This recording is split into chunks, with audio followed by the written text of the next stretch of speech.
Right, yeah, fannies. Welcome to Two Beards and a Ball Bag, Scottish heavy metal podcast with your hosts, Stuart Love, TamOwaR Parrot, and Stuart Moore.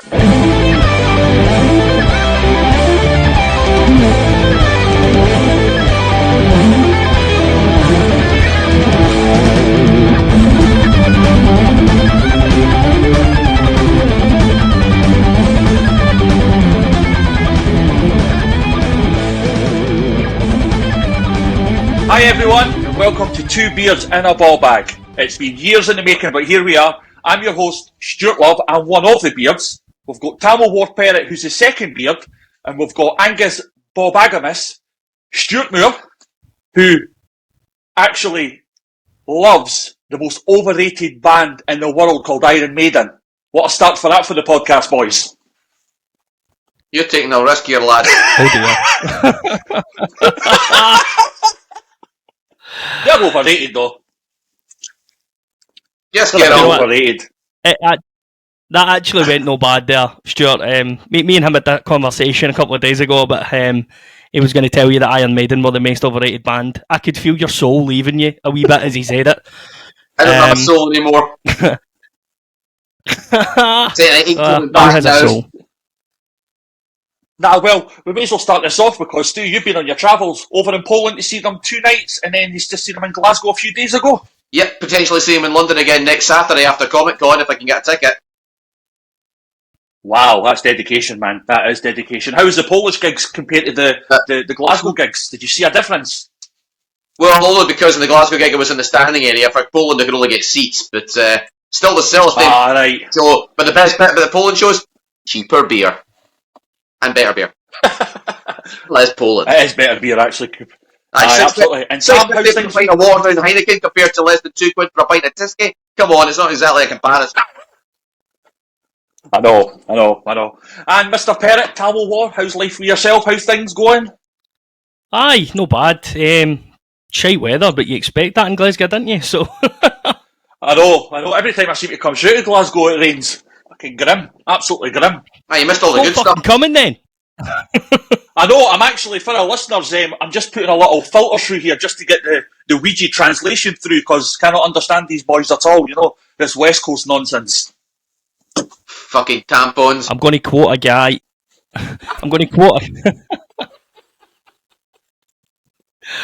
Oh, there we go. That's some introduction. But anyway, Tam, how's things with yourself? All good apart from the weather? Aye, I'm going to quote a guy though that came to see Royal once. Was it he said West Coast is the best coast? I stick by that, mate. I stick by that. West Coast is the best coast. Nah. Aye, no, things are fine. You know me, just plodding along. It'll be nice to obviously have this chat about metal culture, Glasgow, all the usual banter pish, Edinburgh, if we can understand you, because that'll be difficult as well. Because that's the thing, folk don't realise this, but Glasgow's only 50 miles away from Edinburgh or something like that. Aye, it's and then an hour apart. If you come through here, we can't fucking understand you, and if we get through there, you can't understand us. It's mental how the language changes, I've always said that, the diversity between the two cities is phenomenal. I mean, considering we're only just an hour apart, everything from the banter, how we like our food, to drinks, what you call, ginger. Ginger, it's fucking ginger.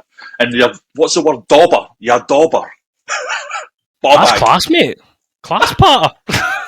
It's no class part. Yeah, dauber, but we'll go into that in a little bit anyway.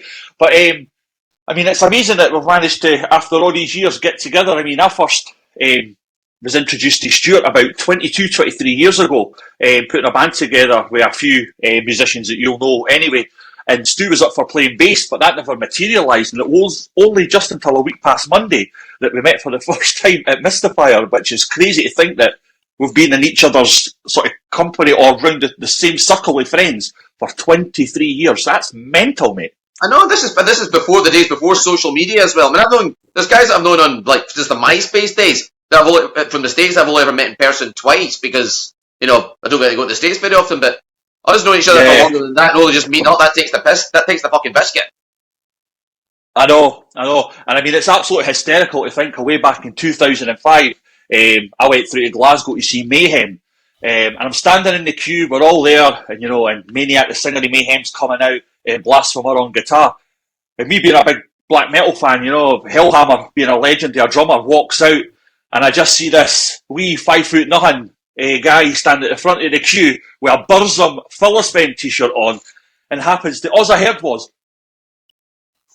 Hellhammer, you're a dauber! And I just turned round, I'm like, what the fuck? And it's like, Hellhammer turns around to be security, and you just went into a burst of whatever your Ouija banter was, and I thought, fucking hell, man, he's just fucking verbally abused Hellhammer. And I still remember that to this day. I was gutted I never got to go to that gig, man. I just started a new job at that point, so I never got the chance to go. I only ever saw Maiden 3 times, and that was with Attila, and they sucked all 3 times. No, I've never really fancied them with Attila live, but they were really good with Maniac, that gig in 2005. But Tam, calling Hellhammer a dauber.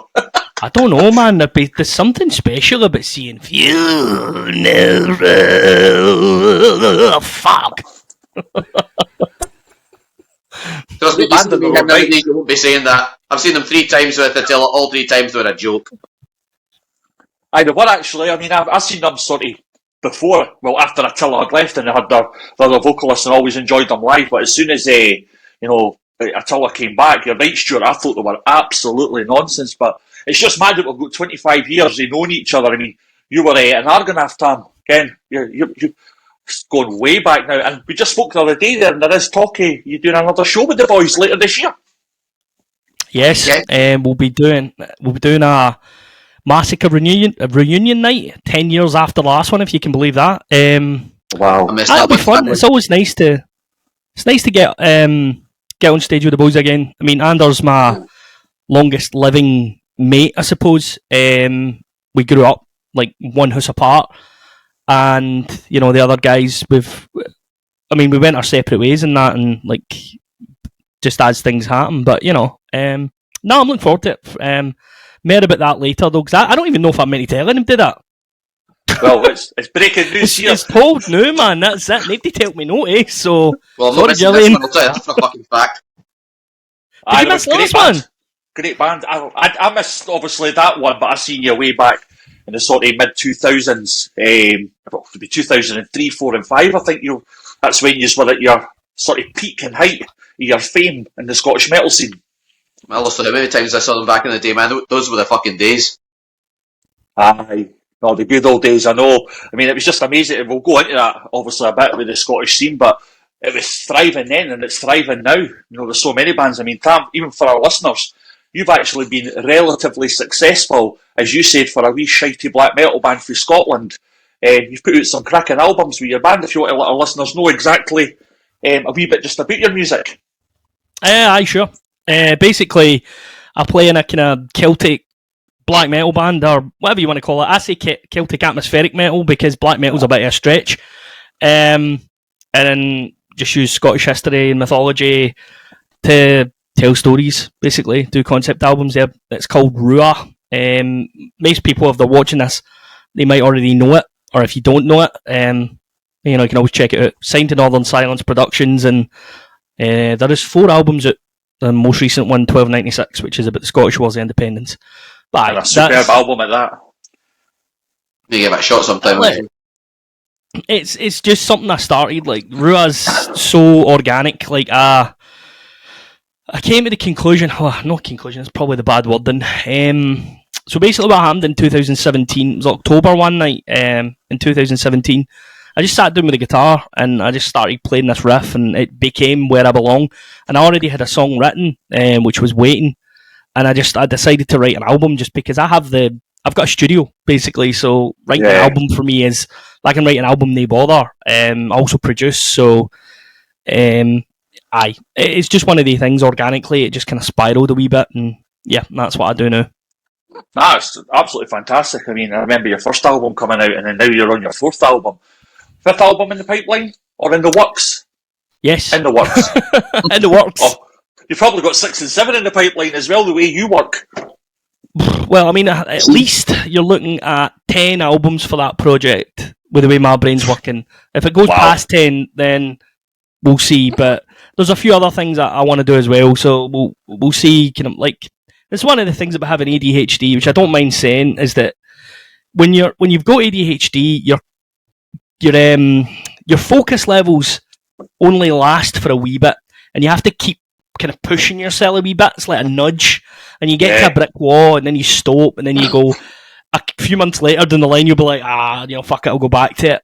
That it's just one of these things. Creative people tend to have wee kind of neurodivergent qualities, and I've got that.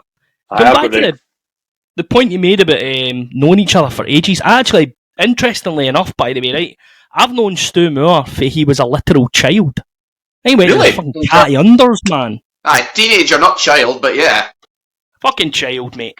Yeah, you were a wee teenager. Yeah, I was 16, 17, yeah. 2 seconds, I'm going to adjust this camera. That's fine. I didn't actually know you knew each other that long. Way back. 20 years at least, I'd say. Wow. Yeah, since the fucking Cat House Unders, yeah. We used to bring on our own CDs and get the DJ to play them at the start, stuff that they would never normally play, the Cat House Unders. Stuff like fucking DJ Barry. All that stuff, yeah. DJ Barry. Barry, yeah. Whoever the other guy was as well. Was it Framey or something? No, Framey, that's him, yeah. What happened to those guys? God, it seems so long ago. I mean, Stu, you're some machine as well when it comes to gigs. I mean, you're forever on your travels to festivals. I mean, is it Keep It True, the one in Germany that you're a... Keep It True, yeah, man, Keep It True Rising. It's kind of sub-fest started a couple of years ago. Since I started going into it, I mean, I've been wanting to go since I first said about 2008, but I just never got the chance. 2013 was my first one. I've been going every year since, plus the Keep It True Rising edition they do in the autumn as a kind of sub-fest because, obviously the pandemic meant the real thing couldn't happen for like 3 years in a row. So, but yeah, I mean, Oliver Weinsheimer, the guy that runs the festival, does such a fucking good job. He gets all these bands together, like some of them, like it's their first gig in like 30 odd years, and he always gets these bands that have only just started to open it up. Honestly, I don't know how many bands I've seen but I never thought I'd ever get to see at that festival. But honestly, so many. I've ticked more boxes than a fucking crossword addict going to that festival. I'll tell you that. That's brilliant, though, man. I love your dedication with that. These days, we're scaling back the festivals because we're going to do actually more travelling, seeing the world. But Keep It True Rising. I will never stop going to it. I mean, Ollie does such a fucking good job, man. No, I mean, that's quality. I mean, I used to do the festival circuit way back in the day, and it's mad that we've actually got people we know in common, like Garen Ross from San Francisco. I've been all over done Germany and Finland and Norway, and I was way in the days when Wacken was a good festival, and it was only like 20,000 people there, opposed to now where you've got over 100 or 200,000, where it's just, it's just recycled garbage now. It's not what it used to be. Absolutely not. Attraction, nothing more. It's not even a festival anymore. It's a fucking tourist attraction. When you go back there, unless you paid me. No, absolutely. We'll talk about the festival circuit and bands, and obviously Tam will be able to jump into that, but we'll do that later. But I will move on with the podcast at the moment. And it's one thing I've wanted to speak about, especially, Stu, you being a true fan. I'm not saying me and you aren't, Tam, but we're more of the musician side. Obviously, we love our music. But Stuart, I'll start with you. What's your views on this Pantera reunion? I mean, because obviously a lot of our listeners are big fans, and there's a whole side of it. It's like, oh, this is brilliant. They're honouring Dime. They're doing that. Then there's the other side saying, one, they should never have been called Pantera in the first place. They should have been called, a tribute to Pantera, or reinventing the steel, or the Cowboys from Hell on tour, something. But what's your actual thoughts on this whole Pantera thing? Because it's all over the news at the moment. 4 words. No Wabbits, no Pantera. That's all I'll say. I mean, being I'm a fan of the 80s Pantera stuff, the stuff that, the hard fans don't like to talk about, but to me that was their best era. I mean, the only, groove metal era Pantera album I really liked was Cowboys from Hell, like half a vulgar display, but anything else, it just got really kind of, degenerate and kind of just, formulaic, but without Dimebag and without Vinny, it's just not Pantera. But again, you're right, they should have just called like a tribute to Pantera, like Death did, Death to All and all that kind of stuff. Absolutely. They could have got everyone. They could have got not just Zach and Charlie, but they could have got loads of other musicians they worked with over the years and were friends with over the years, done a tribute to the Abbott brothers. I mean, they could have even got Terry Lee Glaze back to do 1 or 2 tracks from the 80s, but I mean, that's obviously less likely to happen than. Aye. What was your thoughts, Tam? Were you a big fan of it? Sorry? I mean, I'm saying, Tam, I know obviously you're not the biggest Pantera fan. I'm sure you were in your younger days. With metal, but what's your overall view about this package? Because for me, I just think it's a money earner for the band. It's not really about Pantera, if you ask me. don't want to play devil's advocate here, which is often the kind of way I find myself in these conversations. I mean, Phil Anselmo's got a right to use the material, right? Because he was part in, performing, writing the material and whatever else. And it's not that we're talking about Dimebag or the Abbott brothers in general still actually being alive. If they were alive and he did it, then I'd be like, right, this is absolute shite. But I don't have a problem with it just simply down to the fact that it's not like the alternative was possible. So calling it Pantera doesn't really make it any less Pantera, because they're still playing the Pantera stuff, and Zach does a good job, although he doesn't play Dimebag solos. And I think that's the thing that I like about it, is that he doesn't try and replicate Dimebag solos, because he's no Dimebag. Dimebag is Dimebag. And if you get somebody to try and play his fucking solos, I mean, you play guitar as well, Stuart, so you know perfectly well, solos are personal to the guitarist. There's a style and a quality that each guitarist has, and it's kind of their own stamp. If Zach Wilde, and he probably could play the Dimebag stuff note for note, right? But the fact that he doesn't, that actually gives it a wee bit more credence, in my opinion. And I think that it gives people a chance that never seen Pantera to see a version of Pantera. I'm not really that bothered about it. I think there's a lot worse things in the world than, a metal band trying to hang on to their fame for a wee bit. I'm actually more pissed off about Judas Priest than anything else. I mean, for me, it's KK Downing and Glenn Tipton. Without the two of them, what's the point? I'm more pissed off about Slayer. And I know that the Slayer thing is shit, because obviously Jeff Hanneman's dead, but, I just... At least with Pantera, Zach Wilde brought something different, a new flavour to it, and I think you can at least get on board with that. I mean, the whole thing with Judas Priest, I think it works amazing. Faulkner's amazing on guitar. They've got Andy Sneap. Halford's doing the job. I've got no problem with what Judas Priest are doing at the moment. Slayer, on the other hand, if you've seen the news, speculation, Kerry King's getting together with Paul Bostaph on drums, and it could be Phil on vocals. So there's this talk that it might be called Slayer Inc. or some sort of incarnation of Slayer without TamOwaR, and it's like, that can't happen. Slayer died when Jeff Hanneman died for me, man. So whatever that is, I will not be a part of it. I want to find out. I want to find out why they keep falling out with Dave Lombardo. That's what I want to know. Every couple of years they fucking fall out with the guy. He's like the best fucking drummer, one of in the world, in my opinion, in terms of his quality. But for whatever reason, I don't know if it's a Kerry King thing, but then Kerry King strikes me as a bit of a prick. And I don't mean that in a bad way. People have a right to be a prick. Well, you'd be too if you had a girl's name, for fuck's sake. I say that to his face. Say that to his face. He's a fucking beast. Exacerbates famous. But the talk was that it was basically Phil Anselmo on vocals, Paul Bostaph on drums, Kerry King on guitar, and then maybe a couple of the members sort of filling the gaps. But he's just bitter because TamOwaR didn't want to tour anymore. He wanted to spend time with his family, and Kerry's now coming out online saying, we quit too soon and all the rest of it, so he's going to try and do some sort of incarnation of Slayer and live off that name. It's like, nah, man, you can't do that. Mate, yeah, well, to be honest, last time I saw Slayer in 2010 at Wacken, Araya was just basically a statue. I mean, he did not have the energy of the player they had back in the day, so you could tell it was only a matter of time before Slayer were going to call it quits. But, Dave Lombardo quit and was the first nail in the coffin, but as soon as Hanneman died, that was it. You knew they weren't going to go on for much longer. I mean, Gary Holt, great guitarist, love Exodus, but his sound just doesn't suit Slayer. It didn't even sound like Slayer. It sounded more like a thrash supergroup. I mean, that's because Gary Holt adheres to musical scales and melody. Yes. Slayer are not about melody; they're about intensity. And if you don't have that kind of, dissonant kind of weird fucking scale thing that Slayer uses, it's not even a scale, I don't think. But if you don't have that, then it takes away from that recipe of what Slayer is. But let's be honest, right? I mean, as somebody that was a massive Slayer fan at one point, I was huge on Slayer. Overrated. They have done nothing at all worth a fuck since Seasons of Mist. Seasons in the Abyss. Seasons in the Abyss. Yeah, Seasons of Mist is a label as well. Yeah, I mean, don't get me wrong. Yeah. I mean, World Painted Blood was decent. I mean, Divine Intervention was good, but a bit samey. But anything after that, I mean, that was a musical. We know how bad that was. But what about? But listen, 2 tracks, but shite. Me and Tam spoke about this the other day there, right? What about Hell Awaits and Haunting the Chapel, right?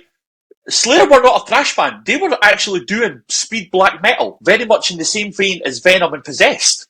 And Celtic Frost as well. If you look at the early stuff in Hellhammer, Show No Mercy could have easily been have had Tom G. Warrior involved in it. If you think about it. But Slayer always an album. Slayer were a sort of speed thrash blackened band, but they were never thrash metal. And I've never ever seen them as being a thrash metal band. For me, Destruction, Creator, all the sort of German wave was a pure thrash metal to me. Early Sepultura. I mean, they were fucking pioneers. Yeah, Overkill, Testament, Exodus, they were more of the kind of mainstreamy stuff. They were, absolutely were. I mean, we'll speak about it later. I'm a ridiculously massive Megadeth fan, like you're an Iron Maiden fan. Megadeth were never a thrash metal band. They were speed metal in the early days, and then they became a sort of more... But they were never thrash. I mean, I don't know. Metallica's first album's not a thrash album. It's fucking punk. It's speed metal. Yeah. So they were Onslaught. I mean, you look at their first album, it was proper, really raw, almost kind of punky, like Venom's debut. But then when they got signed to a big label, then they jumped in the thrash bandwagon and had more of a straightforward thrash sound. I mean, you're right about the whole German band thing, though, because, I mean, you look at, Destruction, Creator, Sodom, Exhumer, and Tanker and all that, they were much more thrash than any of the American bands. Absolutely. Like Nuclear Assault and fucking Testament and Overkill. I mean, Overkill, my favourite thrash band, best one ever for me, but the Canadian bands, I mean, like Razor and Voivod and all that, and Slaughter and Infernal Majesty, they all had a specific uniqueness about each band. That's why I love the Canadian scene so much. And the UK scene was just basically copying the American scene, but still doing it really well, but there was Sabbath were a great example of a sort of traditional thrash band coming out of the UK. They were absolutely, but now we're sort of talking about reunions. We've got the Pantera. Maybe, it could be just, what internet's like making up stuff. But for me, what's your views on Sepultura? Because so once Max Cavalera left, I loved what Sepultura done afterwards. I could never follow what Max Cavalera did with Soulfly. But a lot of people are like, they should have just called it a day. And when Sepultura moved on with Andreas Kisser and Paolo Jr., they should have started a whole new name and just let Sepultura finish where it was. I mean, we spoke about earlier, Stu. You said anything from KOCD upwards is not your cup of tea. Yeah, well, KOCD itself had a couple of good songs on it. That was their Black album for me. You could tell that was it. I mean, Roots was new metal garbage. I could not get into it at all. Anything after, I mean, without the Cavalera brothers, it's just not Sepultura. I mean, Soulfly was never a big fan of them musically, but I only went to see them live because I wanted to hear Max do the old Sepultura numbers better than the actual Sepultura. But Cavalera Conspiracy was the same. I mean, that first album they did was interesting, but again, it just lacked that Sepultura spark. But when they did a couple of tour albums, I was happy as fuck. But this current Cavalera reunion thing that's going on right now, when they're doing all the early Sepultura stuff, I would go see that live in a second. But the fact that they're re-recording the old stuff, no. I know. See, so I'm on the same with you. They've done Bestial Devastation and Morbid Visions. They've re-recorded them, and it's like, why? And then the fans are jumping out saying, well, if you want to go back and listen to the older ones, you can, but let them do this. That'd be like saying fucking Metallica going back and redoing Kill 'Em All, or, Slayer going back saying, oh, we're going to re-record Angel of Death. What was the album? Fucking Rain of Blood. Nah. Let albums be. Imagine Black Sabbath going back and re-recording their first ever album. It'd just be like, no, man. Yeah, or Led Zeppelin or any band. It's like... Yeah, remember, Tam, I mean, you're probably going to hate me for saying this, Tam, but you remember when TamOwaR re-recorded Battle Hymns and Kings of Metal? For me, that was just blasphemy. There was no point. Oh, I want to hear this one. What did you think of that? That's what we want to hear for a long time. Right. For anybody who can guess, my name is TamOwaR, so, I've always been massive into ManoWar. Probably less religiously now than back in the day, but... Right, so I'm torn on this because every song that they've re-recorded on the album is complete dog shite, right? But there is always a caveat, right? Listen to Battle Hymns in isolation, the new version. It's in standard D instead of standard E, right? Production's class. Can't say that about the rest of the album. And, do you know what it reminds me of?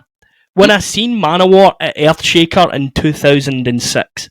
It's the same fucking performance. It's basically how they played it live. So, of course, I've got a soft spot for it. Is it the original? No. Can it touch the original? Can it fuck? But I enjoy a tea bag, right? And a cup of tea. but I prefer loose leaf tea. Strange analogy, but it's the same fucking thing. Two things can exist in the same space. One can be better and one can be worse without them being terrible. However, everything else they recorded in that album was complete dog shite. And the same goes for all of the re-released albums. But that's because Joey DeMeo is a walking joke at this point. He's a prick. I mean, refusing to do it. Absolutely. Even though people travel thousands of miles to meet him. His big spoken word tour. I know. Who the hell is... No, just anyone who buys a ticket for that belongs in a fucking sex offenders register. Right, I don't think you can say that. Right, fuck it, we're going to keep that in. We're just going to keep that in, man. It's alright, people are going to watch this on YouTube and just see Stu with the mullet and be like, he can get away with anything he wants. And for anyone that's watching this on YouTube, and if you're listening to the audio version, whether it be on Spotify, iTunes, or any of the platforms, if you've never seen Still Game, which is the greatest comedy ever to come out of Scotland, I suggest you watch it and look at the barman and then look at this guy here, Stuart, 2 pints prick, because he is a reincarnation of Bobby the barman without a shadow of a doubt. I'm waiting on that now for me and Tam, actually. I actually had a Mitchell for my mullet when he came into my work to see me. Honestly? Yeah, I've been serving him for years. He said, love the haircut. And I was like, hey, you were the inspiration. And he said, I approve. So, hey, I got Bobby the barman. Brilliant. Do it. Do you know, I genuinely had an idea, and I said this to Stuart the other day when we were chatting, like kind of setting all this up, and I says, we should do a Halloween, right? He can go as Victor, I'll go as Jack Jarvis, he can be Victor McDade, and you can be Bobby the barman. Sounds good to me. That would be fucking dynamite, man. We'll do it. For anyone listening, we'll to my brows, get a flannel shirt and comb back the mullet a wee bit. I know. But so obviously just finishing up on that part of the podcast here, you know, for me, going back and re-recording's a no-no, because if you're listening to Led Zeppelin, Black Sabbath, the Eagles, or you want to look at Early Emperor, Dark Throne, Burzum, or thrash band's Destruction, I think it's like a painting. It's like watching an old movie. It captures that time. It captures where the bands were at. It's got that raw atmosphere. When Metallica were not millionaires. They were just living out of fucking back of a truck tour in America, hungry for success. And they're writing from their hearts. Whereas the Black Album was more, you know, it was influenced by record labels and earning multi-millions. So I think re-recording, that would be like someone saying, right, we're just going to bin the Mona Lisa and we're going to repaint it as the 2023 version, and that's it. You can't fucking do that. God, I'll turn a few. There's a perfect term for this, right? And throughout this podcast, people are going to realise that I'm going to use a lot of analogies and kind of weird phrases that just come to my brain because I can't not use them. And to me, it's perfectly imperfect. That's what you want for music. You want it to be, in a sense, organic. You want mistakes and you want reality, because the more you polish these things out, the more, it probably sounds fine to the person that's doing it. But when you're a listener and you're listening to these things, it makes you kind of die a wee bit inside. You're like, why did you fucking auto-tune that vocal? Like, why did you quantize those drums? Why did you do this, that, and the next thing? And everybody's guilty of it to an extent, because people want to be perfect, but the pursuit of perfection kills the feeling and the emotion of music. Yeah.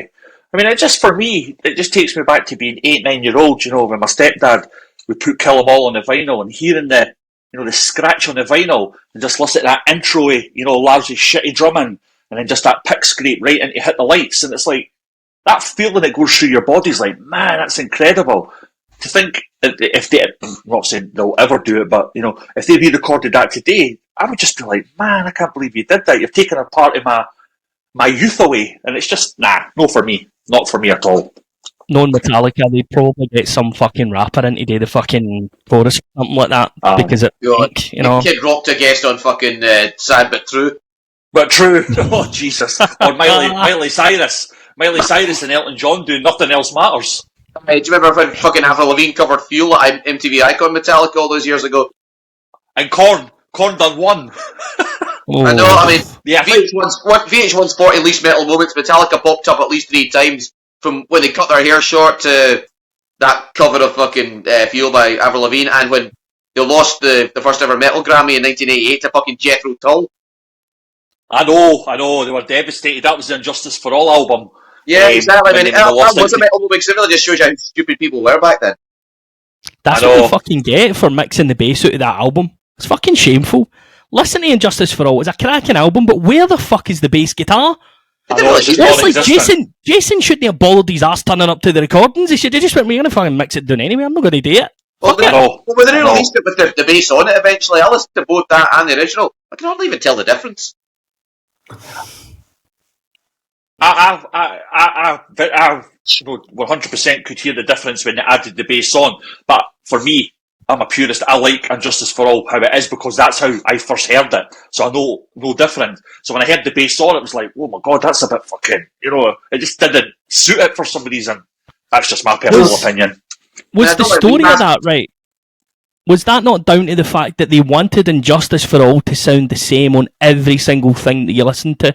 Be it a tiny speaker, a big speaker, a CD, a tape. They wanted everything to sound and have parity. What they did was they just took away bass frequencies. That's right. And that's why it's weaker. And if you honestly, right, it's strange because previous recordings, right, talking about the analog and digital thing, from a producer's perspective, if you look at things for years ago, yes, they're thinner, but they're also warmer, right? They have a warmth to them. Whereas when it switched to digital, everything had the same kind of thinness, but it kind of felt really plasticky. Probably there's a few examples of that. It didn't have that rawness that it had back in the day. Now it just seemed it's so fucking polished and just pampered and digital. It's fucking compressed. It's like a beautiful woman that's just spent more time with on getting her fucking hair and makeup done to the point where she just loses her natural beauty. Fucking lip fillers, mate. Oh, mate, that's another podcast discussion, man. I know, absolutely mental. Sorry, girls. You're absolutely right. I mean, that's not attractive. Again, a lot of people say to me, what are you listening to today? And I'll be like, what I've been listening to for the last 30 odd years. It's still the same stuff because for me, the stuff with the 70s, the 80s, the 90s, not the 90s. I think the 90s was quite shite for metal, but especially the 80s. And then in the 2000s, when Iron Maiden got back together for the Brave New World, that sort of gave a wee spark to the underground metal scene again, because Maiden were back with Bruce and that song. What's that song? The first single on that Brave New World. Wicker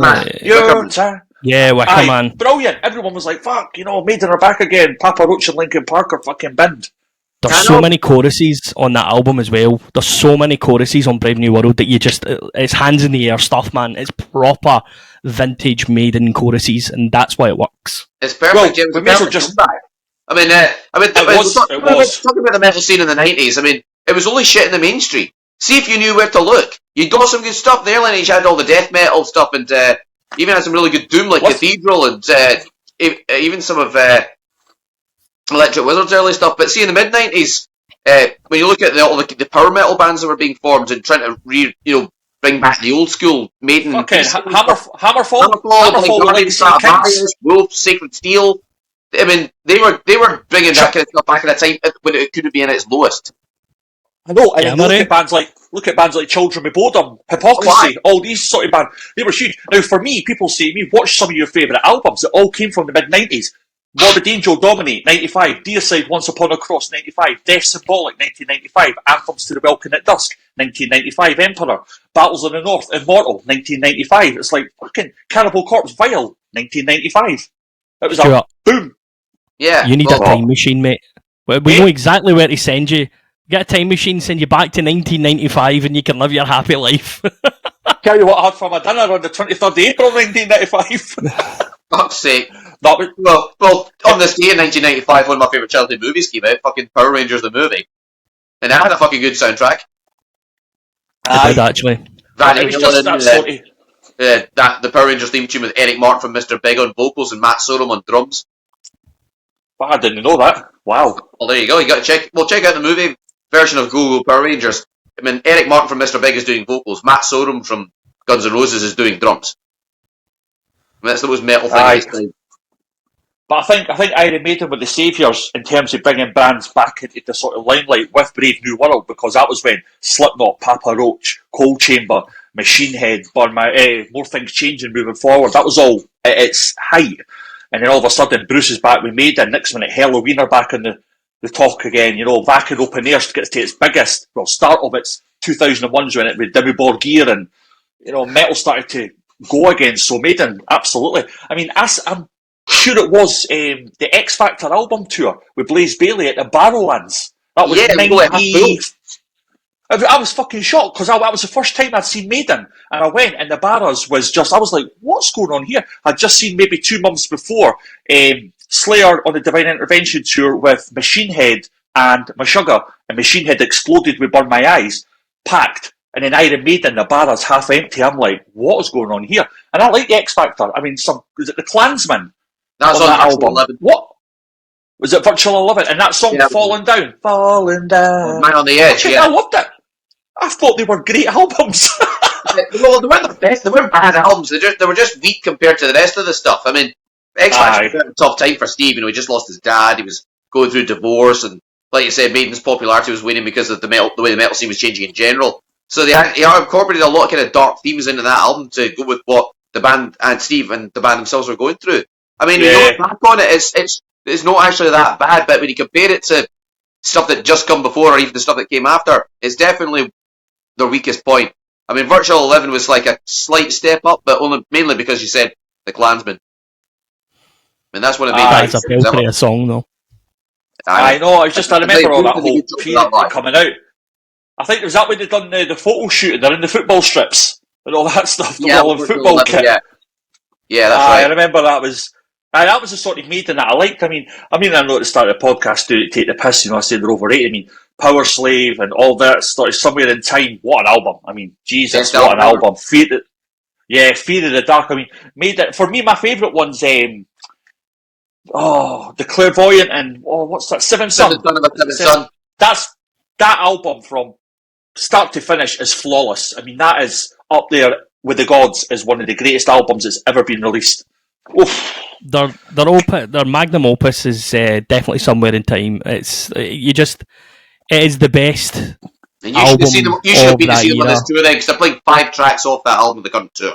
Do you know? Including I wanted to. Stu, I wanted to, because Alexander the Great is my favourite Maiden song, but it was also Kim's birthday that day, and she fucking hates Iron Maiden. So, yep. Know who else she hates? TamOwaR. I can't fucking listen to TamOwaR Mein House. My God! Man. This is going to turn into an episode of EastEnders eventually. Now, for any of our listeners listening in here, as I said at the start, I respect Iron Maiden as musicians. Adrian Smith, one of the greatest guitar players in metal. Nobody's like him. He's got his own unique tone and everything. But when I was growing up and Maiden was in the family house, it was Halloween. I Want Out. As soon as I heard that, I was like, fuck. And it was a guitar playing Kai Hansen, with that guitar solo and the dual harmonies. That just resonated more with me, Halloween, than it did with Iron Maiden for some reason. But Halloween for me are just going to see them at Bloodstock actually in about 8 weeks' time. Cannot wait. Have you seen them with the current lineup with all 3 singers, the Pumpkins United yet? I haven't. No, I've seen them twice over the last 20 years in Germany, but I've not seen this incarnation of Halloween. Saw them last year in Manchester. Best gig of the decade, I think, man. Honestly, wow. I mean, it's all opened up for them. They were good as well when they weren't playing the new stuff, but honestly, that Halloween show, it was just, I mean, perfect as an understatement, man. You'll be fucking blown away. I mean, I wish you'd been at that gig, man. You'd have left the venue crying tears of fucking joy. It was so good, man. All 3 of them still work. Kai can still do it. Andy can still do it. Mike can still do it better than he's ever fucking done, even though he's not got any hair anymore. But seeing them all 3 of them sing together, all the classes like I Want Out, you will melt. You will fucking melt. And then Kai Hansen can still smoke 100 fags and not worry about his voice. He can just worry about playing guitar on stage, doing what he does best. Pretty much, yeah. I mean, I don't know what's going to happen with Gamma Ray these days, but hey, as long as he's doing this stuff with Halloween, I don't give a fuck. Yeah, that's another band special to my heart is Gamma Ray. That album, Power Plant, changed my life. I'm not joking you. That was colossal. When I heard that, that came out, I was like 2000? Something, 2001? 2001, I think. Something like that. And then I seen them at Vakken in 2002 or something like that, and they just blew me away. It was just pure. So that's why I preferred that sort of Kai Hansen, the German accept, all that sort of style of metal, opposed to the new wave of British heavy metal, as we would call it. Bloody Wild and stuff like Gravedigger and Scanner, if you've ever heard Scanner. I don't know if you like. Aye, yeah, I have. They're fucking. I'm dying to see them live, man. Twice I'm meant to see them fucking cancelled. But Shit. yeah, but that first album, Hypertrace, I've got that in vinyl. Honestly, it was like Gamma Ray before Gamma Ray. Space themed power metal. Iron Savior as well. They were a fucking good band when I saw them live. Aye, they were. They were a good band.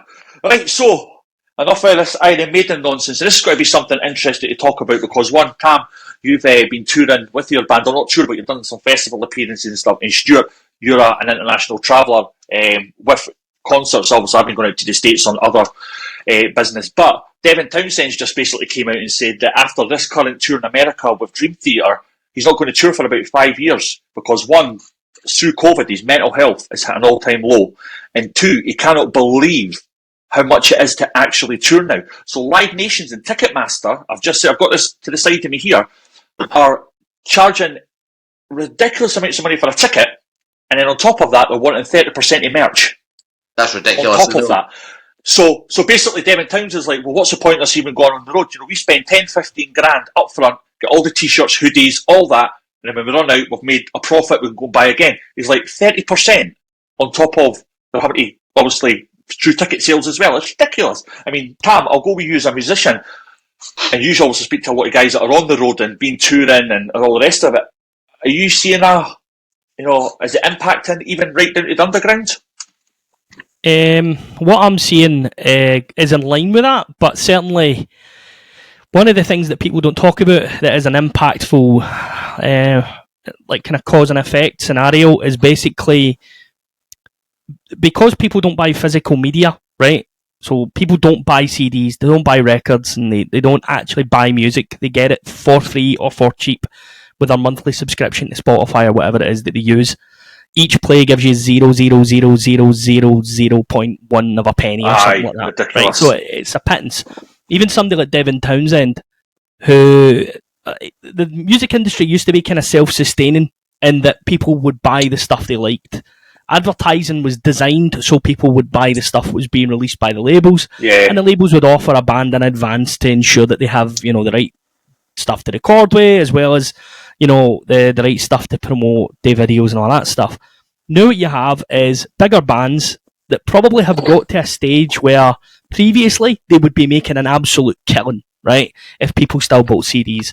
The difference is, you look at an Iron Maiden, you look at a Megadeth, and you look at any of these bands that are established and loved, people still buy the albums. More people will buy the physical CD, the physical vinyl, because they've grew up with that media. But the people that listen to Devin Townsend came into life, into metal, at a time when that had finished. So what you're seeing is more and more of these bands, these kind of newer, bigger bands, I say newer, but we're using that in comparison to likes of Megadeth and Iron Maiden, right?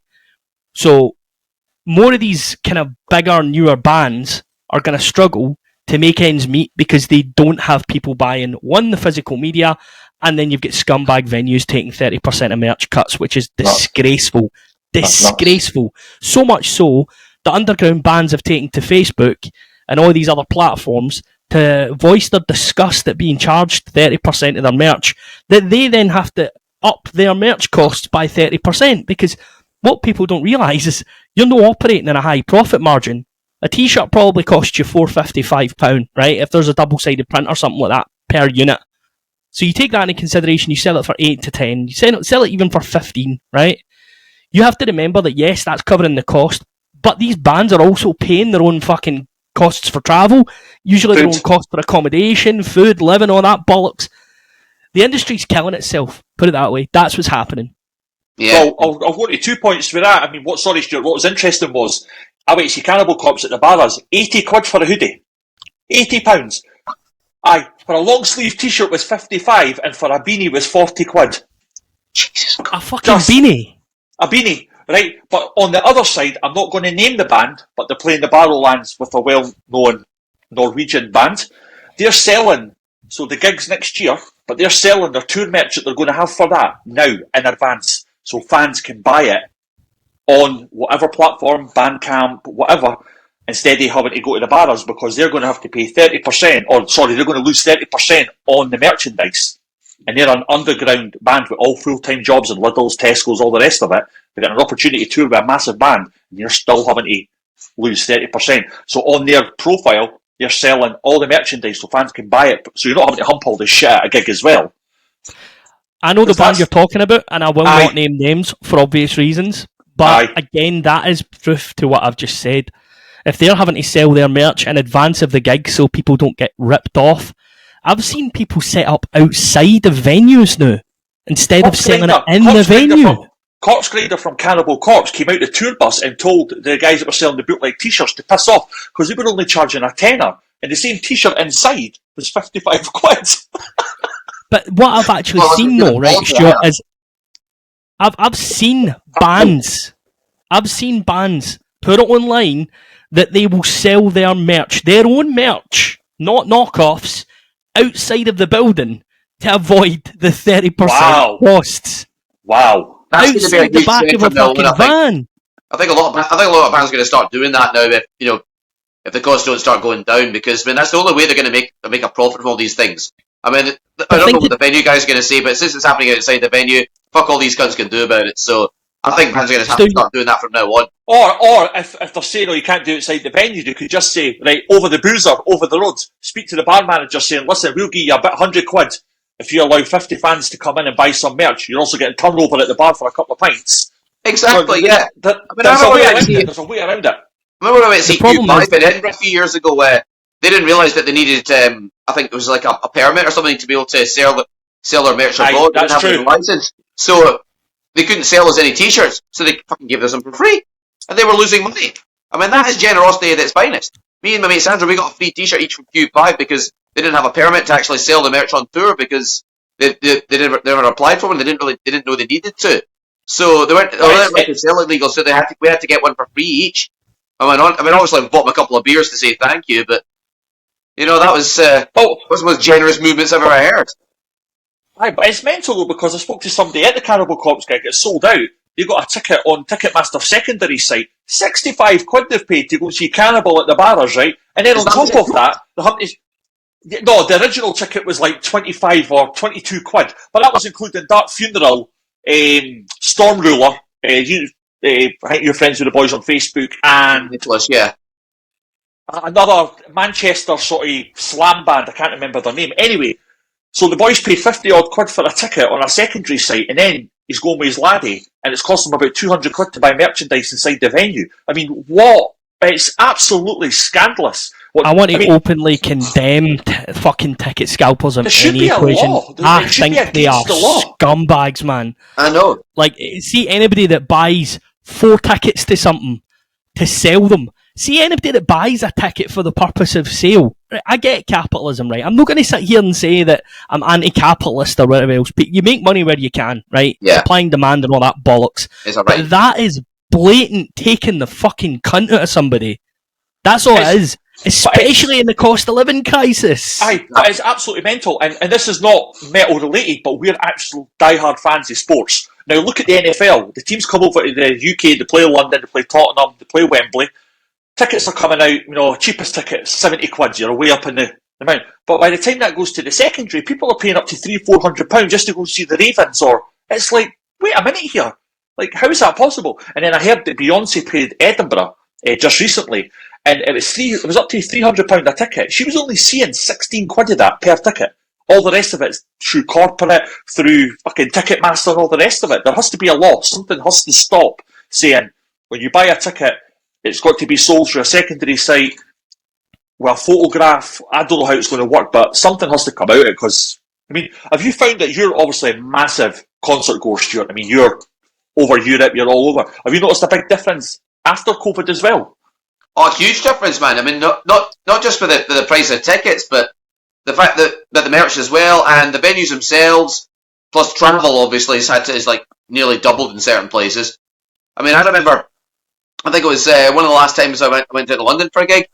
It was like the megabus, you were talking about 10-15 quid return. Now you're talking about 30-35, and that's the overnight megabus. That's the cheapest option available.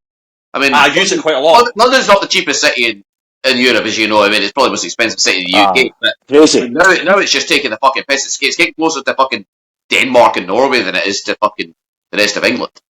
I mean, prices since COVID. I mean, gigs and obviously, merch and food and booze and all that are no exception. But I mean, Brexit as well. Brexit killed it. Everything, Absolutely killed it. Everything. I mean, there's tours because of that. I was selling through 5-star Super Bowl programs, and a guy wanted one in Germany. So we were getting them in at about 15 quid a pop.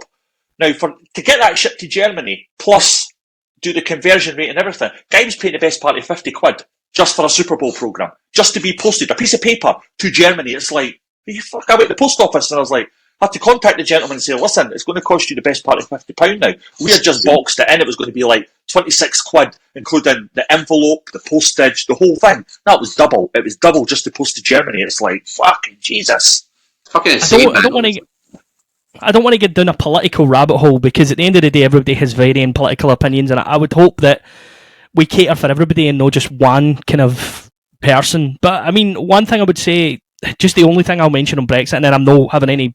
I won't mention anything political. By the way.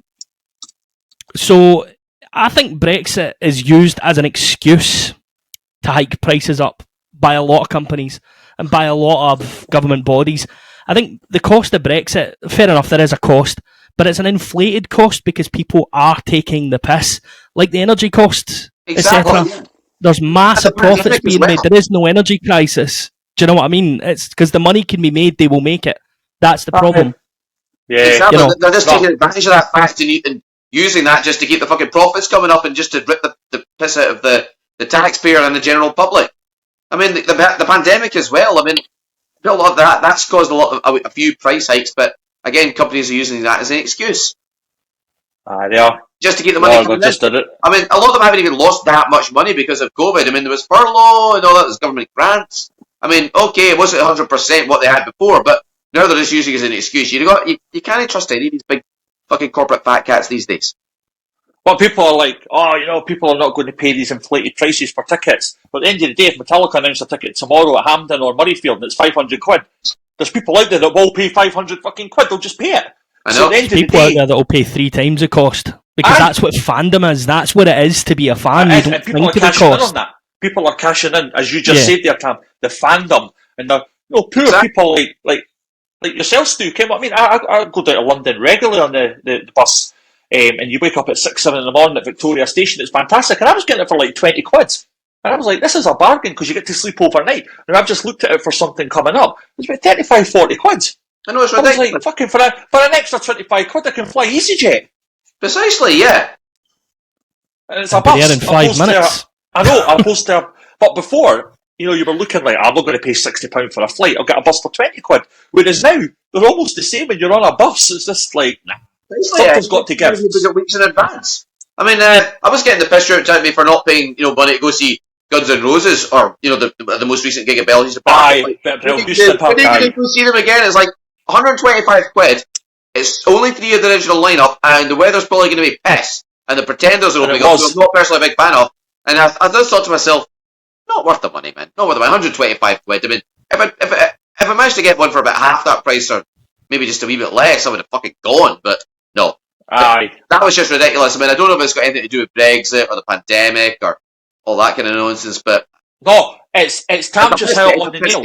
It's Guns N' Roses that's Slash and Axl on stage. So, we'll just charge 150 quid for fandom. It is. Exactly, and all these die-hard fans were fans of Guns N' Roses back in '93 when they actually split up are like, oh my god, this is probably going to be the last chance we're going to get to see they two on stage. We'll just charge 200 quid for a ticket, people will pay it. And they do. It sells out. My dad went to see UFO at the Apollo in 1981 or whatever the fuck it was, right? And he paid a fiver. He paid 5 quid. I know. £5 for UFO. He's seen Yes, and he paid £10. You can take inflation into consideration, right?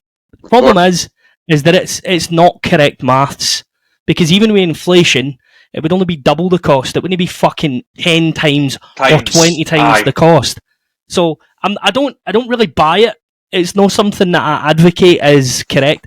And again, it's one of the conversations that could go for hours and hours, and we'll never have an answer for it. So it's probably something. I mean, I don't know about you, but I think other people should comment on how they feel about it.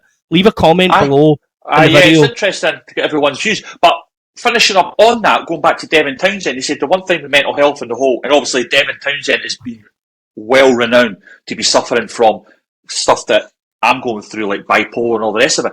But he said the one thing he enjoyed every night back in the day was going on stage and engaging with the fans. He got an energy. He felt it and he felt the love. Whereas now, he's just looking at 5,000 people with shiny phones. And he said there's no engagement with the fans anymore. There's no... And Stuart, you've seen it. Bruce Dickinson's been kicking off with the fans as well. He's like, there's no... He's like, when I go out there now, I can't look at a fan straight in the eye and feel that he's looking at me saying, oh, I love this bit of the song. And afterwards, if you played a solo and the guy's like, that was amazing. No.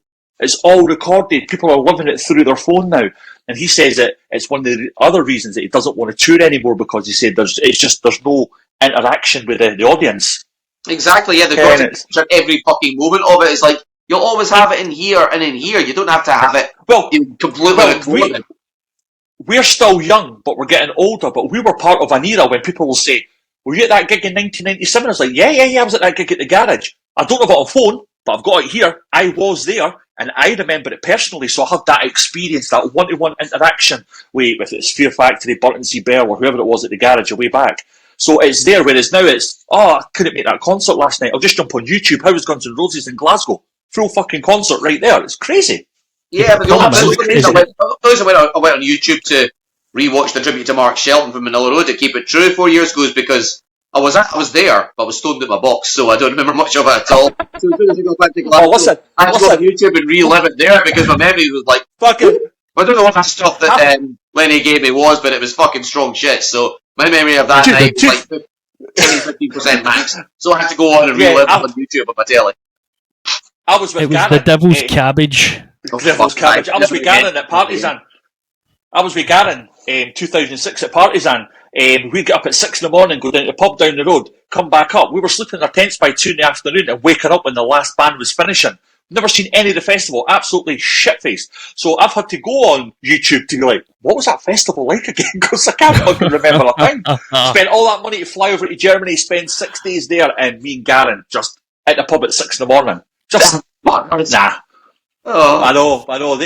They were the good old days. But enough of that nonsense. Let's get a wee bit personal, a wee bit intimate now, for obviously our listeners to get a wee bit more about us. So we're going to hit the favourite album. Not albums, but just one album that you'll take to the grave with you. None of this Desert Island 5-10 albums, just one album. If somebody says to you, one album, what is your favourite album? I'll start with you, Stuart. If there's one album... Iron Maiden, Somewhere in Time, no questions asked. Oh, so that is your favourite album of all time, not just by Maiden, but by anybody. I mean, Wasted Years for me, best song ever written. And the fact that on the current tour, they played 5 songs off it, they hardly ever played any songs off it. I mean, plus they never... Back when they toured to promote it back in '86, they never did a full concert video of it, unlike most of the other albums they did. And they're doing it now. It's just it more than makes up for it. I mean, never like Alexander the Great line. That to me was just a fucking milestone. I mean, I've seen footage of the first gig they did this tour in Ljubljana in Slovenia. When you see, obviously the set list wasn't leaked before then, but when you hear the voiceover from the start of the song, I saw the Son of the Kingdom. And you hear everyone in the audience going, oh my god! They're like, they can't believe it, you know? Honestly, it's so many people have waited years to hear that song played live. It just was perfect. I mean, the whole album's perfect. I mean, they got a lot of shit at the time for the whole guitar synth thing and the fact that they were, doing really progressive stuff, but it was perfect. Sea of Madness was a great song. Wait, still catchy. Deja Vu, Stranger in a Strange Land, you can't help but fucking synchronized guitar. That is a great song, yeah. And even Wasted Years, man. Even the single in that album is an absolute topper. It's the best song. You can't listen to the start of Wasted Years and not go, fucking right, It's the closing song of this tour. It's the closing song of the Biggest Souls tour too. It's perfect. I mean, they hardly ever played it live before then. The only time I saw them play it live was the Summer Back in Time tour in '08, and it was like the 5th song played. But the fact they're finishing off the set with it, it's perfect. But the only people complaining about it are the fucking, the fucking mainstreamers that say, they should only be finishing off with Burn to the Hills or Hallowed Be Thy Name. I'm like, mate, those weren't the only good songs they fucking did.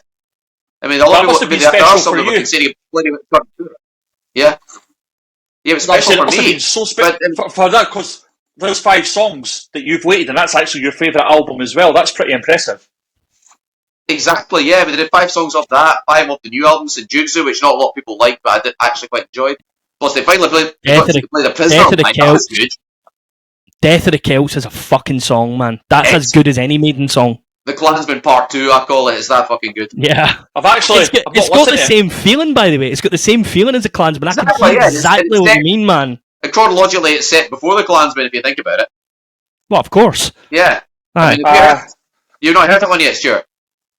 Not. I will give it a listen tonight, and then on the next episode, I'll let you know exactly how I felt. And what I will do is I'll listen to the Klansman and then listen to that song and see how I feel about the two of them. Do it, man. I wonder, when I listen to Death of the Celts, I couldn't quite get my, because I've not read the lyrics, right, so I don't actually know what the lyrics are in written form. I wonder if it's a bit Boudica. Could well be. I mean, when he was talking about, he mentioned the words genocide in it, and how it affected, the Scots and the Scottish history and all that kind of stuff. I mean, Bruce tends to talk a lot of shite in between songs. The stage back is not the great, but unless he's talking, what was it about the Druids being wiped out by the Romans? That technically would have been the death of the Celtic society. So has Maiden always been your favourite band, or was that a band that came later into life for you? Pretty much always. Like appreciation. I used to pick a favourite band, but I remember them back in the early days. When Doctor the Slaughter came out and all that kind of stuff, and I listened to a lot of other bands since. But when I started to really focus on them in my early mid-teens, that's when they officially became my favourite band. I mean, I'd always known them and always listened to a lot of other bands too, but it took me years to pick out which my favourite band was. But Maiden instantly jumped out. That was it. And that was over 25 years ago. For our listeners, how many times have you actually seen Maiden? How many times have you seen Maiden, Stuart? 14 times now. Hopefully 15 next Saturday if I can get a gig to get for the gig. Yeah. That's a wee bit more than I've seen. We'll put it this way. My mate Eric, the singer from the band Niflheim, when he sees them on the London gig on Friday, the first of 2 nights, that'll be his 300th time seeing them. Him and the other guy from Niflheim, they follow them on every fucking European tour. Never miss a show.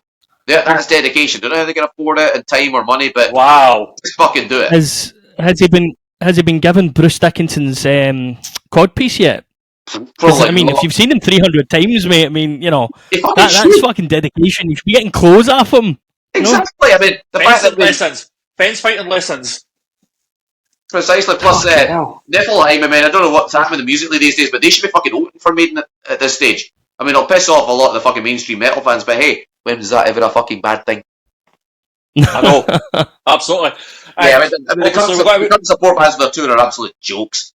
I mean, that's Raven Age is like melodic metalcore mixed with fucking post-grunge. The only reason they're big is because Steve Harris's son plays guitar, and that fucking Lord basically a watered-down Ghost. That kind of Euro goth pop shit, which I can't stand. I hate it. Do a Lady Gaga cover just to get attention. I mean, the only time I ever saw Maiden do a full arena tour with a good support was 2011 when it was Airborne. They get accused of being an AC/DC rip-off, but hey, they're not. They're like AC/DC, but they've got more energy. And they're actually Australian. Amazing. They're fucking brilliant. There's another band like that, Airborne, from England. I think they're called Awesomeville. They're like a Motorhead style clone. Asomville, yeah. Asomville. That's them. They're actually good, man. I like them. Live, but they get accused of ripping off Motorhead mainly because the singer's called Lenny Robinson. But they were brilliant. I mean, I still haven't seen them live yet, but I've seen live footage of them. Honestly, they're like Motorhead, but much younger. There's another band you should check out. Fun. Check out a band from Germany called Poison Speed. They're like really gritty Motorhead style kind of high speed rock and roll. It's like Poison Speed. You know the band Midnight. The Texan black rock and roll band. If they were like the bastard child of Motorhead and Venom, then Poison Speed are their grandchild. That's the best way I can put it. That's some description. You got to check out Motorhead and Venom, and check out Midnight. I've got them up now.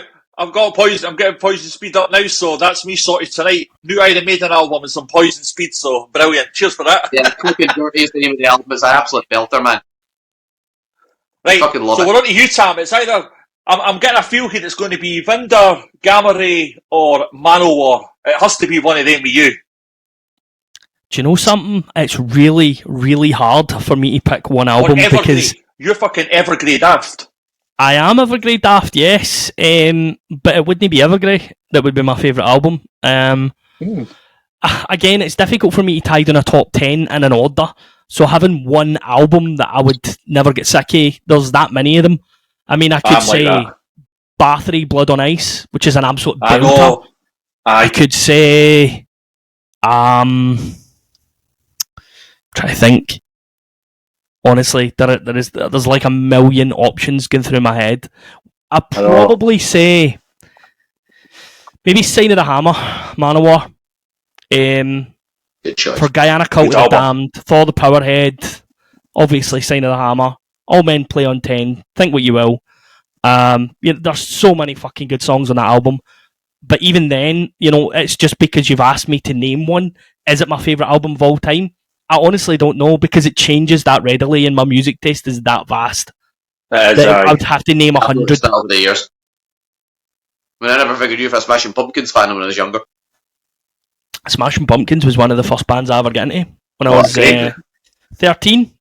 When I was young as well, I was listening to Pumpkin, Silverchair, a lot of that sort of stuff. Love Silverchair, mate. First album, Frog Stomp, was absolutely dynamite. All that kind of alt rock stuff in the night, even when it was big in the 90s, I just couldn't get into it. I was still listening to fucking Queen and Def Leppard and Thin Lizzy by then. Honestly, it's really difficult, right? Because you asked me what my favourite album is. In isolation, I can probably name an album, but is it my favourite? I don't know, because I love music, and there's so many things I get from music. There's so many different feelings and emotions that I get from different albums. There's so many different parts of my life that albums will call me back to, because music is the soundtrack to your life. It was Fred Durst actually said that, and think what you want about the guy, but it's actually pretty profound. Music music is a soundtrack to your life, so it calls you back to a time when you were listening to that specific piece of music. I mean, I could say Show No Mercy by Slayer, because at one point Slayer was my favourite band. I could say Siamese Dream with the Smashing Pumpkins, because at one point they were my favourite band. I could say Vinder, as you say, Arntor. That's a fucking album and a half. I mean, I've got a lot of black death metal, fucking thrash metal. Honestly, there's too many. Far, far, far too many. I mean, it's a no-brainer. For me, it's a no-brainer. I mean, growing up, I started playing guitar when I was 7-year-old, and my house was always flooded with, early hair metal, black death metal. But 1990, hearing Spiritual Healing for the first time, Death was massive for me. I was just a 10-year-old. I was like, what the hell is this? My dad's got it blasting. But the album came out in 1990, but it was Rust in Peace, Megadeth. And a lot of people are like, Megadeth are shite, they're a poor man's Metallica and whatever. I always felt Dave just was angry, he was pissed off. He had it. But a lot of people go back and say, they really love Peace Sells or So Far So Good So What and all the rest of it. But Rust in Peace for me was the quintessential speed technical metal album. I mean, it's just way above its time. Marty Friedman, Dave Ellefson, Nick Menza, that album, it's just from the minute that opening riff, Holy Wars, and it rips right through. It's just, still to this day when I put it on, I get goose. Yeah, it's just perfect in every way. Dave's pissed off. He's sober for the first time on that album. Marty Friedman, just a guitar god coming from Cacophony, Speed Metal Symphony, and Go Off with Jason Becker. So he was a virtuoso. But what I learned a lot through the years is because Yngwie Malmsteen's Trilogy album for me is a close number one, very special, just because I've never heard guitar playing like that before. But what Marty did, it was so different from all the shredders, was he made it sound tasteful. He made that, you weren't just listening to Jason Becker or fucking Marty, Vinnie Moore or any of these guys, Michelangelo Batio. You listen to Rust in Peace, and he complimented the song, but he did put that technical flow through it. But Tornado of Souls, one of the most iconic metal solos you'll ever hear, just very, very special. So for me, Megadeth is just a very special band to me. I've even got a tramp stamp, Megadeth, on my chest, ultimate tramp stamp right there.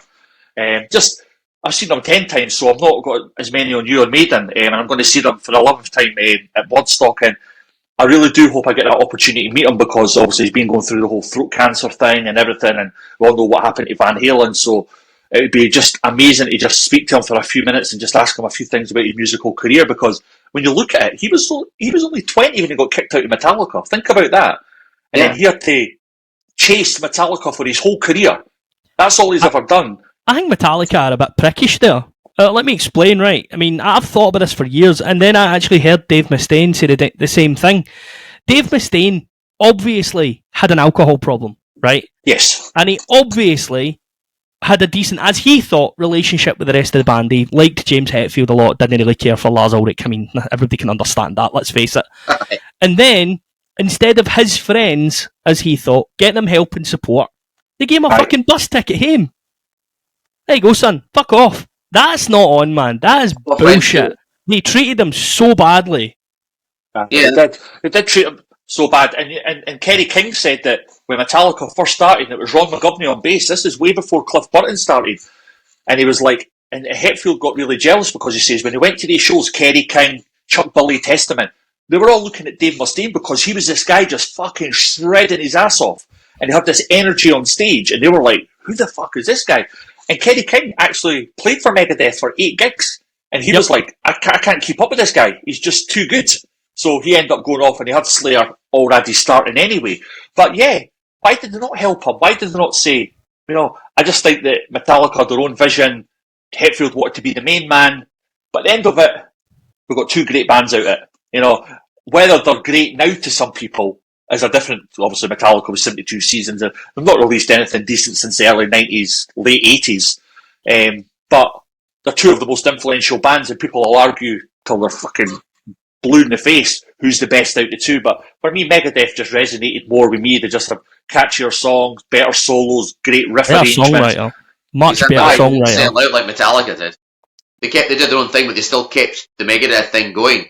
They didn't go from doing really fucking fast, speedy thrash to short-haired corporate rock and looking like the Backstreet Boys and sounding like some drunken country cunts like Metallica did in the mid-90s. They were still doing Megadeth. I feel like Metallica's biggest problem, this fucking podcast is going to get cancelled before it even starts. Metallica's biggest problem for me is just Lars Ulrich. I think if you take Lars out of the equation, then the rest of them are probably pretty sound, right? I think you probably get on with them fairly well. And like you said, I just, looking back at it, Dave Mustaine, as you say, he's about 20 at the time.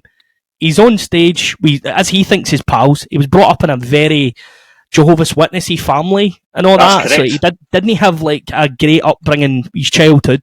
He went through some troubles. He found what he thought was a family and his mates that he played music with, and then they fucking ditched him at the first opportunity. I just think that's pretty scumbaggy. It is. It's shit. But I just think it's a testament to Dave, though, to think that he went on a Greyhound bus from New York back to Los Angeles and then formed a band that would go on to sell 50, 60 million records, and he's still relevant today. He's headlining Bloodstock. He's 63-year-old now, and he's still fucking, the last album is a good album. It's crying. Yeah, I like Dystopia as well. I thought it was a good album. I don't think Megadeth have actually done a terrible album. They've got albums with good songs, and they've got albums with really bad songs. Risk was terrible. You can't deny that. I'm sorry, right? I was singing this to Stuart the other day. Crush 'Em is hilariously good. Even as a comedy song, it's fucking good, man. Yeah, here's the thing, right? Here's the thing with Megadeth, and it's the last thing I'm going to say in Megadeth, because I don't consider myself to be an expert on it, right? Mm-hmm. I feel like with Dave Mustaine, he speaks his mind. Even if you don't agree with what he says, he doesn't bullshit you. He's just very straightforward, and I like that in an individual. I like somebody that speaks their piece and doesn't fucking fold under pressure. And for me, that gets massive respect as far as I'm concerned. I mean, it's his biggest problem, but it's also his best quality. It is. Exactly. His bank balance will say it's not a fucking problem anyway. Oh, fuck it. As long as he doesn't make any more, as long as he doesn't make any of the wrong kind of comments on the wrong part of Ireland again, he'll be fine. I know. Yeah, no repeat that one. Comes out in Ireland, I'd like to dedicate this song to the cause. Hey, comes out in Ireland, I'd like to dedicate this song to the cause. And this is fucking happened in 98 during the fucking trouble. Going through the bus to get Megadeth out of Ireland. Oh, bunch of dumbass. Do you know that, for any of our listeners that are not Scottish, that whole instance with Dave Mustaine totally reminds me of Ali McCoist in that scene. Gaza, when you score at Parkhead, do the whistle. But they did not know that he was actually going to fucking do it. So Gaza put one in, and he's got, and Walter Smith, if you actually go YouTube, Walter Smith's like, fuck it, no. And Gaza's like, hey, the fucking whole Parkhead's about to murder him. You know me, man, right?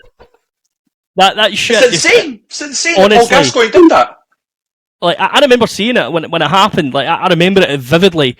And, you know, my whole fucking house was annoyed. I come from an extremely Celtic-orientated family. And I myself am a massive Celtic fan, right? I would bleed green if you cut me. Now, the point is that I never get offended by these things. It does not fucking bother me. See, anybody that makes any comment about this, for me, it's just banter. I don't give a fuck. If anybody's offended, they're offended for their own reasons. Says more about them. I know. Exactly, yeah. But it's just to think that Paul Gascoigne would play the flute. Nah. Well, it's all good. Joe, he did. He actually done it in the hole of the bench at Parkhead. We're going to get murdered here. And Gaza's just like, yeah, this is funny. What was he do his rendition of Fog in the Tiny? That was all right. Remember that? Or when Raoul Moat was actually shooting police officers, and Gaza turns out up with a Greggs and a carry-out. He's like, I'll sort this guy out. I'll stop him. I know, a fishing rod, a Greggs and a carry-out to a guy that's shooting police. Did you never hear the story about... I mean, again, this is coming from a Celtic fan right now. I absolutely love listening to Ali McCoist, right? Because you can say what you want. The guy's he's a national treasure, right? I've met him before. He's a hilariously... He's a lovely guy, right? Met him in Houston, and he was getting in for a bottle of Iron Brown, a packet of... we'll say cigarettes. That wasn't what I was going to say, but we'll say cigarettes. No... he says... So, he was in his bed one night, and he heard rustling down the stairs, right? So his wife was like that. Somebody in the house. And Ali jumped out his bed, of course, tentatively going down the stairs. It's Paul fucking Gascoigne in his fridge, making a sandwich. Aye. At night. You know? He's like, Paul, aye, what are you doing? Having a sandwich. Like, fucking blasé, man. Like, honestly, what a guy. What's happened is made the sandwich and Ali's went to his bed and Gaza's left. But the next again day at training, Ali McCoy's like, Gaza, how did you care to get in my house? He says, I heard you on the phone to the wife saying you keep your spare key at the bottom of the pond under the gnome, the garden gnome. So Gaza's walked home pissed, couldn't get a taxi, walked past him and went, I'll just jump over the wall, get the key, make myself a sandwich. Only Paul Gascoigne, honestly. What a character. Unbelievable. Character. Well, I mean, obviously we're going off into a tangent here, but the greatest manager in my eyes all time, Alex Ferguson, said that the biggest regret of his managerial career was not getting Paul Gascoigne, because he would have turned him into what we would look at Messi as being one of the greatest players ever to grace. Alex Ferguson knew how to get a player that was crazy and tame him. Wayne Rooney, Eric Cantona jumping in the crowd. He knew how to get the best out. He was a great psychologist. And Paul Gascoigne is, as you said, he's like Ali McCoy. We're Scottish. He scored the dentist chair goal against us in 96 at Wembley. Yeah. Scored one of the greatest goals you'll ever see. But what a player. And he graced Scottish football amazingly. I mean, what a joy to watch. Even you as a Celtic fan. That Rangers team was very dominant back then. That's when you had the late, great Tommy Burns as the manager of Celtic. I've still got PTSD thinking about the 90s for Celtic, mate. Let's move swiftly on. Yeah, it was a comment, but yeah, I know what you mean. Let's move on to the next topic. We'll talk about... I've got work in the morning. Aye, no bother, pal. Right, best concert you've ever been to, Stu. Let's do this.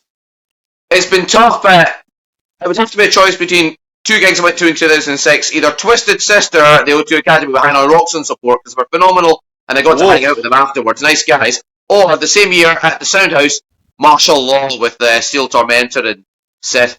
Because, Martial Law are one of my favourite bands. I'd never really listened to them much until I went to that gig. Instantly became one of my favourite bands. When they finished off with Leviathan, they got the whole fucking crowd on stage. I mean, what's his face, Andy Pike, the singer. What a fucking cool guy. And when I met him at Bloodstock again a couple of years later, it was like we'd never been apart. It's one band I wish they could have been so much bigger. They could have been a Junior Judas Priest, but this never got the recognition they deserved, because it was the 90s and twin guitar traditional freestyle metal was, as I said before, frowned upon then. Yeah. I mean, they did some albums later on, and they called it quits because the singer left and divulged in other projects. But I would kill to see them get back together one time, just to see them again, even if it's just a one-off and keep it true. But that one gig is a milestone in my life, man. I'd never been to a gig like it, never seen a band quite like it, and they were just phenomenal. They never got the recognition they deserved, but that gig to me was one of the best of my life. I mean, Maiden Scotland, the Maiden tribute band, were meant to be playing there too, but they had to pull out at the last minute because the guitarist's son got hospitalised. I think he had like meningitis or something.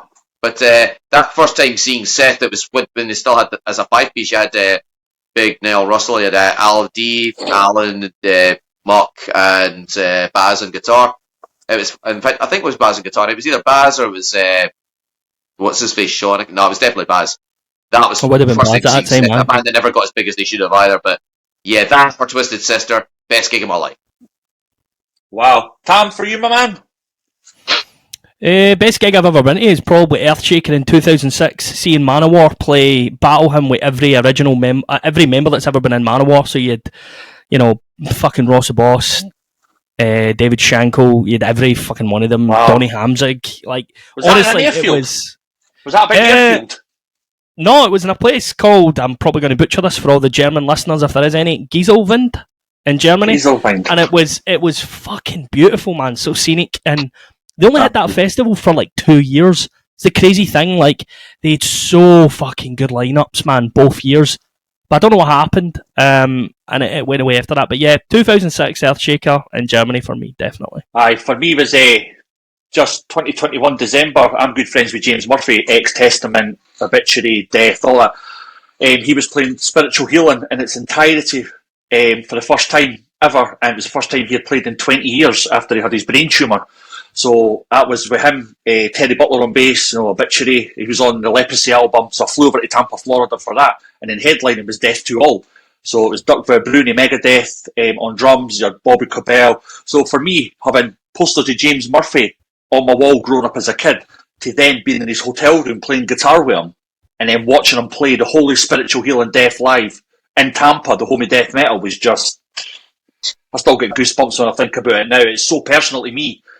Just in the Brass Mug as well. It's this little shitty venue in the downtown of Tampa, and it was just like, wow, man, I'm up there watching fucking James Murphy play my hero. So when it's personal like that as well, like what you're saying, Stu, when it's these sort of bands that mean so much to you, and then you get to hang out with them afterwards, it's just like, is this real? Then I got to go for lunch. You can see on the top of my Facebook photo, I'm sat having lunch with all the ex-members of Death, Spiritual Healing, Individual Thought Part, Schumann. It's like, fucking, if you'd asked the 13-year-old me if that would ever happen, Nah.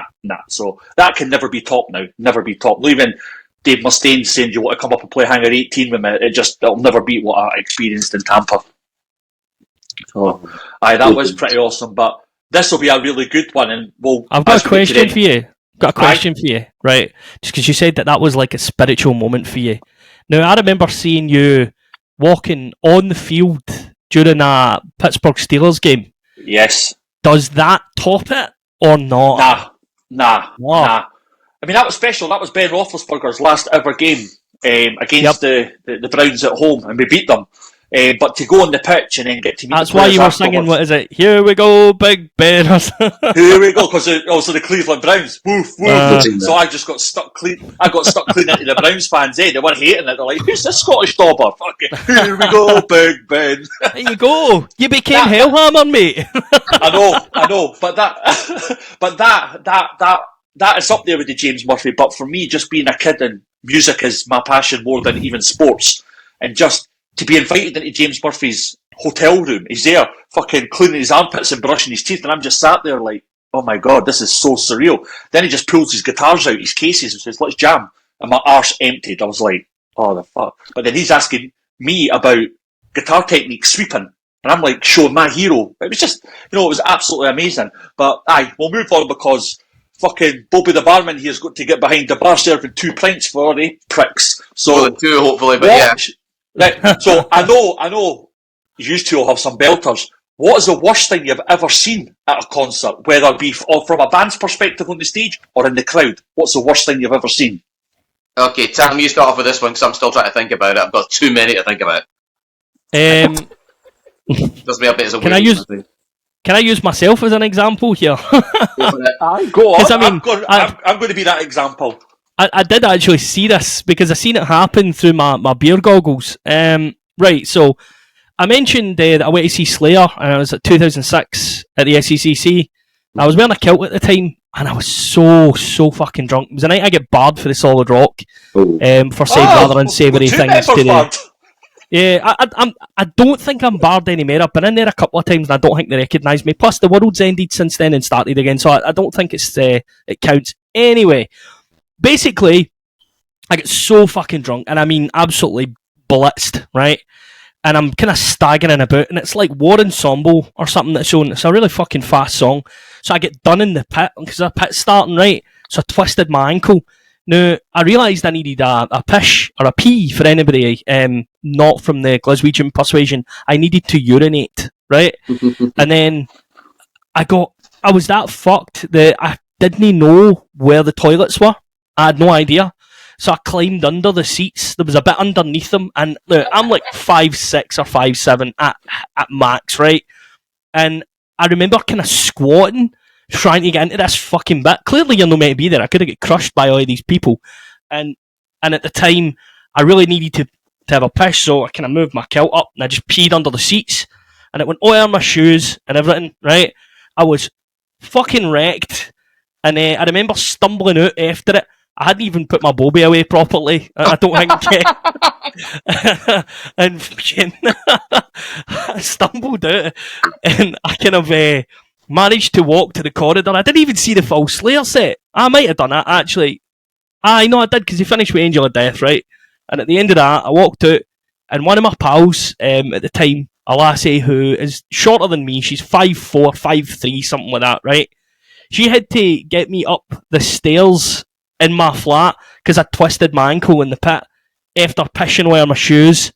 That was a real low point for me, man. And it's not even the worst thing I've done. It's just the only one I can think of. Aye, well, for me, 1998 or 17, went to see Marilyn Manson at the Barras.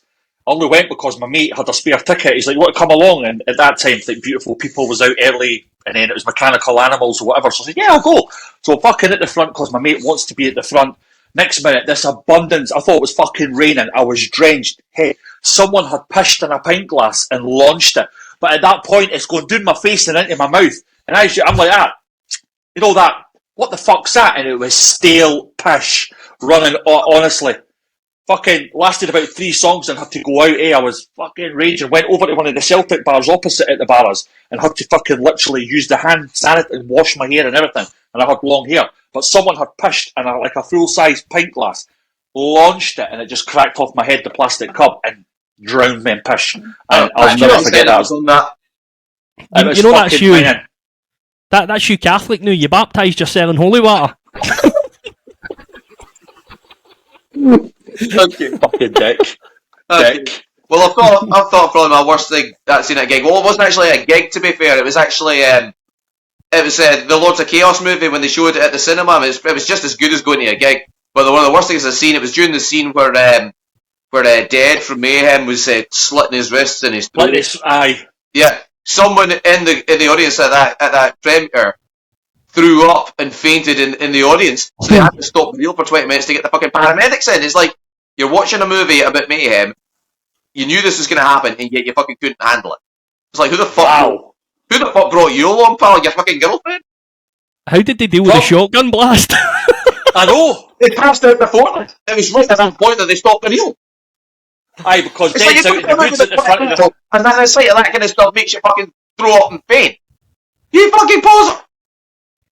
Only thing that made me throw up about that film was the fact that Varg stopped to make himself a chocolate milk. That was funny. I'm in the middle of killing this guy. I'm just going to have a chocolate milk, you know? You can imagine how Varg himself felt when he saw that bit. I've seen Varg's comments. I didn't actually mind that Lords of Chaos. I thought it was actually good. Obviously, it wasn't true to the historical events, but it was actually done not too bad. The fact that it pissed off the band themselves and a lot of the diehard fans is what really did it for me, but it was a really good movie. I mean, it's like it's gateway stuff for people who know nothing about the Norwegian black metal scene. Aye! Yeah! I mean even the American accents were tolerable to an extent, you know? Again, I would agree. I don't think it's a bad film. I think it's just a film. I think if you enjoy it in isolation, but it's kind of right. They did it in the right way because they didn't glorify it, and you can't glorify it because they were idiots. They were fucking morons, right? Yeah, these are guys that had world views that didn't exist outside of their tiny wee village in Norway, right? So they didn't have an idea of what the actual world was, and they thought they were being infiltrated. So they had siege mentality, basically. That's what they had. Basically, and I think they covered it pretty well because they all come off as complete tossers. So fair enough. That's an end game. A lot of black metalers are. Let's face it. I mean, the guys that we knew back in the day, they were. I'm supposed in a good way. They were good arseholes. They weren't. Well, some of them were complete pricks. I'm not going to name any names, but they were exactly. But they were fun dicks.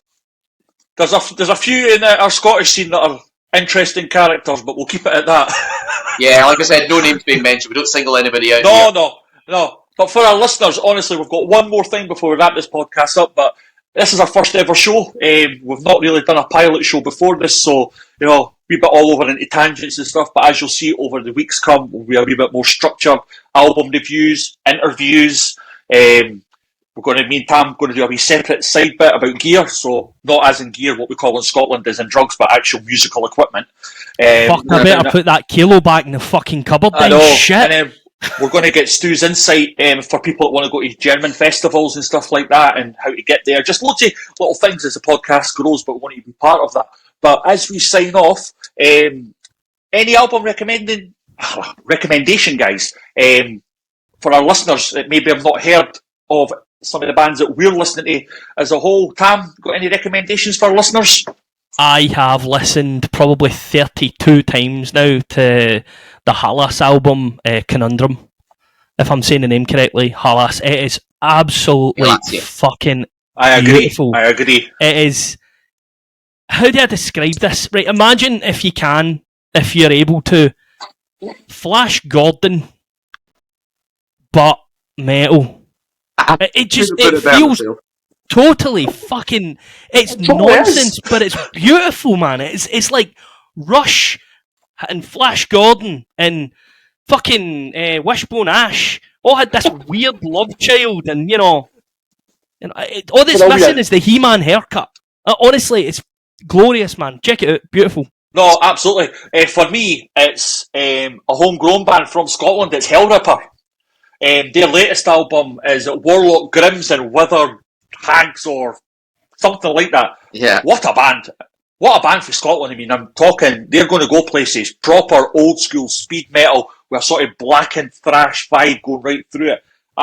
Honestly, that album I just said, even just jump on Spotify and just type Hellripper, listen to their early stuff right through. For me, at the moment, they're the band in the moment for me. So, I'm loving it. It's not got He-Man haircuts or fucking sound like Wishbone Ash or anything like that, but they're very, very good. Stu, Well, it's not an album, it's an EP. It's by a band called Amethyst from Switzerland. It's called Rock Nights.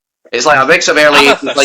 Amethyst, yeah. It's like a mix of like early in the album, like Angel Witch and, Diamond Head and all that, but mix of 70s hard rock like UFO and Thin Lizzy and Wishbone Ash.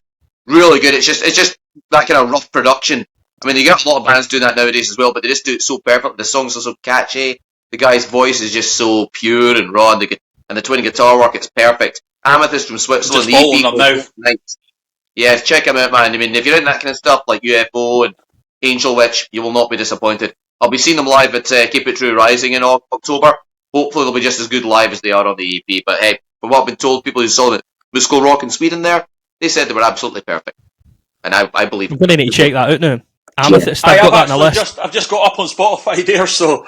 Yeah, every time I'm having one of my drunken YouTube binges, the song Chasing Shadows always comes on, and it just sticks with me. I want to give an honourable mention, though. Aye. There's one other album, right, that before I was listening to this one, that I kind of got mildly obsessed with, and it was Witch Hazel, Sacrament. That is a fucking belter of an album. That again, Wishbone Ash, Iron Maiden, like just Thin Lizzy, honestly, Thin Lizzy, man, it's fucking glorious, and there's so much of that right now with this kind of 70s, late 70s, early 80s revival stuff, and I'm all for it, mate. The more of it, the better, because that to me is when music was probably at its best. And they're perfect. I've seen them live about 8 or 10 times. I've known the guy like Colin and the new bassist Andy for about 10 fucking years, Wow. man. And they always put on a fucking good live shows. So next time they play in Scotland, go see them at the first opportunity. You won't be disappointed. No. And the Get him on the pod for a chat. Yeah, the original drummer was blind. Wow. Aye, fucking hell. Yeah, I mean, he's not with them anymore, but yeah, they're still fucking brilliant. No, absolutely. We'll get them on for a chat anyway. But as we come to the end of the show, again, listeners, thank you. This is just our first episode, so you're getting it as raw can come. We've basically just had about 4 or 5 little things just to go on a script, and we just let it flow. But what I'll do is I'll get Tam, when he's our producer, so he's going to edit the show lovely for us, put all the links to our socials, so we'll get Instagram, Twitter, Facebook, and one video I'm going to post tonight on our Facebook page, which is Two Beards and a Ball Bag, is Stu Moore in a pub before Iron Maiden singing Can I Play With Madness? You absolutely killed it. Absolutely killed it. Superb. Beautiful, Superb. mate. Beautiful. I was shocked. I was shocked. You were there with the glasses on, the fucking, and you put your heart and soul into it, and I was just like, wow, absolutely amazing. So I'm going to post that on our Facebook page for everyone to see. Thanks, dude. I appreciate it. No, absolutely. Well, guys, again, thanks for listening. Tam, thanks for being our lovely producer. Stu, thanks for joining for the first episode. I hope your shift at work goes tomorrow, and I'll see you on Sunday, Tam, hitting a few golf balls at the range. That should be fun. That's it, mate. I think we're getting rain as well, so it'll be interesting. Absolutely. so today, right, listeners, thanks again. We love you. As I said, hit the subscribe, follow, share, let all your friends know, and we'll be back. I think the plan is to do one a month. We'll just see how it goes. Maybe do one fortnightly, and then once we're the biggest in the UK, we'll be every week.